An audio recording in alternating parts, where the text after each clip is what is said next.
یہ اہل بیت کی زندگی کے 3 حصے ہیں۔ اب میں نے یہ سوچنا ہے کہ اہل بیت کی زندگی کا کون سا حصہ میرے لیے پریکٹیکل ہے۔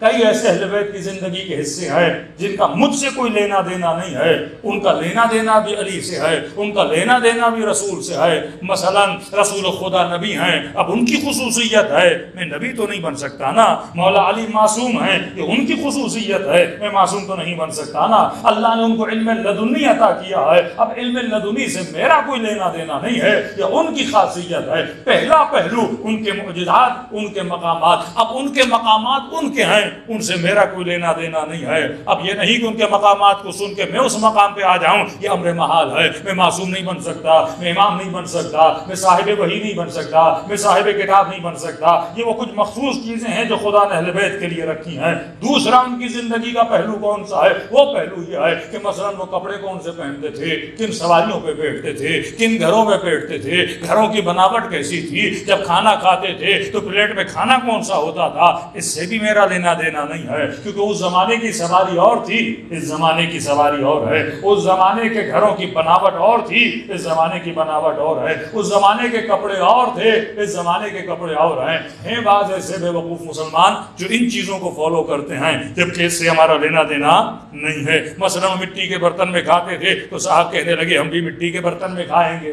کچھ کہتے ہیں نبی کی زلفیں بڑی تھیں تو ہم بال بڑے کر لیں گے۔ کچھ کہتے ہیں مثلا نبی ایسے کپڑے پہنتے تھے لہٰذا ہم ایسے کپڑے پہنیں گے۔ ہاں اگر حکم رسول ہو کہ تم نے یہ لباس پہننا ہے، حکم کو میں نے فالو کرنا ہے۔ کل میں نے مثال دی تھی، اگر حکم رسول ہو کہ بھائی گلاس ایسا ہونا چاہیے تو پاک و پاکیزہ ہو، اس حکم کو میں نے فالو کرنا ہے۔ ایسا گلاس نہ ہو جس کے اندر چھید ہو، اس کے بیچ میں شیطان چلا جاتا ہے۔ شیطان سے مراد ابلیس نہیں ہے، شیطان ہر اس چیز کو بولتے ہیں جو انسان کو نقصان پہنچانے والی چیز ہے، اس چیز کے اندر نہ پینا، مثلا چھید ہو اس گلاس کے اندر۔ اگر حکم ہو تو میں نے فالو کرنا ہے، لیکن اگر حکم نہیں ہے تو بعض ایسے لوگ آتے تھے صوفیہ کے لباس میں، چھٹے امام پر اعتراض کیا، 8ویں امام پر اعتراض کیا کہ آپ کا لباس تو بڑا نرم ہے، آپ کا لباس تو بڑا اچھا ہے، آپ کے بابا علی کا لباس تو ایسا نہیں تھا، آپ کی سواریاں ایسی ہیں، آپ کی روٹیاں ایسی ہیں، آپ کے کپڑے ایسے ہیں۔ تو امام نے بھی جواب دیا تو صحیح کہہ رہا ہے کہ میرا لباس ویسا نہیں ہے جیسے میرے بابا علی کا تھا۔ کہ وہ کیسے؟ امام نے فرمایا کیونکہ میرے بابا کا زمانہ اور تھا، میرا زمانہ اور ہے،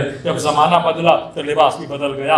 حکم اہل بیت ہو تو الگ بات ہے، لیکن یہ نہیں کہ وہ کچے گھروں میں رہتے تھے ہم بھی کچے گھروں میں رہیں۔ بعض لوگ ایسے مقدس خشک پرور ہوتے ہیں جن کے وجود میں حکمت نہیں ہوتی۔ کسی خاتون نے کہا کہ مولانا میرے شوہر نے زندگی ہماری اجیرن کر دی ہے۔ میں نے کہا کیا کیا؟ کہ پہلے اچھا خاصا بڑا گھر تھا لیکن جب سے نجف ہو کر آیا ہے اب وہ گھر بیچ دیا، چھوٹا سا گھر لیا ہے۔ کہنے لگا میں علی کا گھر دیکھ کر آیا ہوں، بڑا چھوٹا سا گھر تھا۔ تو میں نے کہا ایسے گھر میں کیوں رہے ہو؟ کہ نہیں علی کا گھر چھوٹا تھا لہٰذا ہم بھی چھوٹے گھر میں رہیں گے۔ بندے خدا کس نے کہا ہے کہ ان گھروں جیسے تم یہاں گھر بناؤ؟ پہلی بات وہ تصدیق کہاں ہے کہ علی کا گھر ایسا تھا یا نہیں تھا؟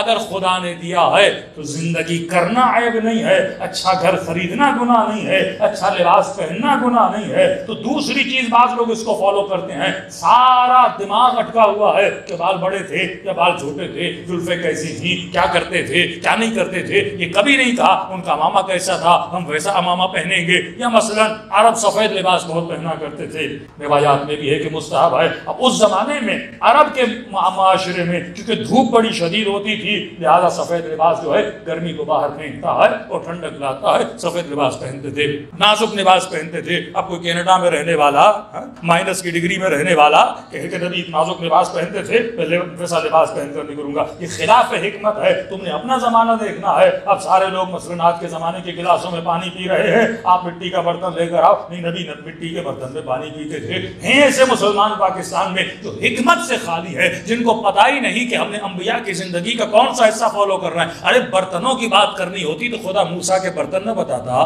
موسیٰ کی سواریاں نہ بتاتا، یوسف کے برتن نہ بتاتا، یوسف کے کپڑوں کا ذکر نہ کرتا۔ خدا کس چیز کا ذکر کر رہا ہے؟ وہ پہلو جس کا میری زندگی سے کوئی لینا دینا ہے۔ پریکٹیکل چیزوں کو اپنانا چاہیے جن کا فائدہ اور جن کے لینا دینا میری زندگی سے ہو۔ ہیں ایسے مسلمان جو بعض ایسی چیزوں کو فالو کرتے ہیں، اب مٹی کے برتن ہیں، کپڑے ویسے سمجھتے ہیں پہن رہے ہیں، لیکن جناب نے اے سی بھی چلایا ہوا ہے، جناب نے کیمرہ بھی رکھا ہوا ہے، جناب نے ٹی وی بھی رکھا ہوا ہے۔ نبی کے زمانے میں تو اے سی نہیں تھا، نبی کے زمانے میں تو ٹی وی نہیں تھا، آپ کے نبی تو گدھے پہ بیٹھتے تھے، تو آپ بھی کوئی گدھا خرید لو۔ آپ کیوں بڑی بڑی گاڑیوں میں سفر کرتے ہو تو کہیں کچھ اور کہیں کچھ؟ تو یہ عقل اس چیز کو تسلیم نہیں کرتی اور اسی فکر نے اسلام کو مختلف ممالک میں بدنام کیا کہ مسلمانوں کی سوچ یہ ہے، یہ دقیانوسی سوچ ہے، ان کی پرانی سوچ ہے، یہ زمانے کے ساتھ چلنے کے عادی نہیں ہے، کیونکہ وہ سوچ ان کے ذہن میں پڑ گئی۔ اس پہلو کو انہوں نے لیا جس پہلو کا میری زندگی سے لینا دینا نہیں تھا۔ تیسرا پہلو اہل بیت کی زندگی کا وہ اصول ہے جن کے تحت اہل بیت نے زندگی گزاری ہے۔ مثلاً کہا لباس پہنو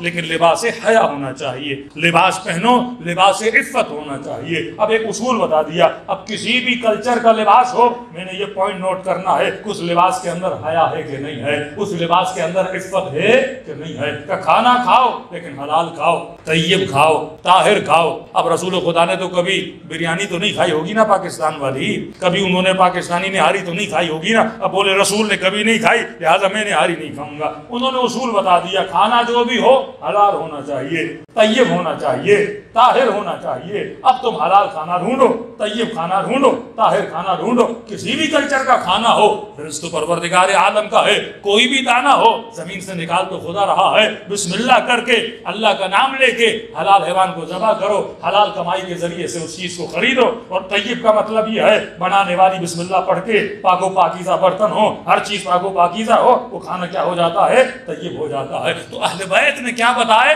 اصول بتائے۔ یہ اصول وہ ہیں جن کا لینا دینا میری زندگی سے ہے۔ اگر اصول اہل بیت کو اپناؤں گا تو دنیا بھی آباد ہوگی، آخرت بھی آباد ہوگی۔ صلوات پڑھے محمد